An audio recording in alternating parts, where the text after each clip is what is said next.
Op 23 mei 2019 vinden er verkiezingen plaats voor het Europees Parlement. En Nederlanders die buiten Nederland wonen, die kunnen stemmen via een briefstem. Dat betekent in dit geval voor Aruba, voor Albanen, dus iedereen met een Nederlandse identiteit, iedereen met een Nederlands paspoort kan zich registreren om een briefstem uit te brengen voor de Europese parlementsverkiezingen. Er is een folder verspreid, maar waar het op neerkomt is dat mensen kunnen zich registreren online via www.stemmenvanuithetbuitenland.nl. Dat dient voor 11 april plaats te vinden om nog mee te kunnen doen voor de aankomende verkiezingen, de aankomende Europese verkiezingen.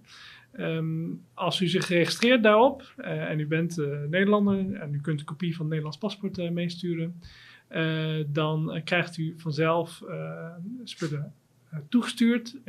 Als u e-mail opgeeft, krijgt u een e-mail van de stemspullen, de stembescheiden heette dat, zijn toegestuurd. Die worden even naar de Nederlandse vertegenwoordiging toegestuurd en dan krijgt u een e-mail dat u die kunt komen ophalen. Het stemformulier en het briefstembewijs per post mag afgeleverd worden bij de Nederlandse vertegenwoordiging voor 23 mei 3 uur 's middags hier is ontvangen. Dat mag ook eerder, dat hoeft u niet te wachten tot het 23 mei is.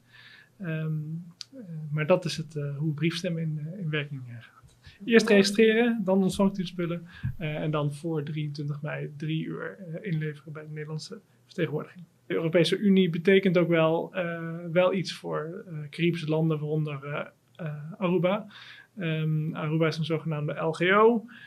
Dat is een associatiestatus met de EU, waar onder andere een aantal zaken mogelijk zijn op het gebied van subsidie. Iedereen op Aruba met de Nederlandse nationaliteit kan zich registreren voor de Europese verkiezingen.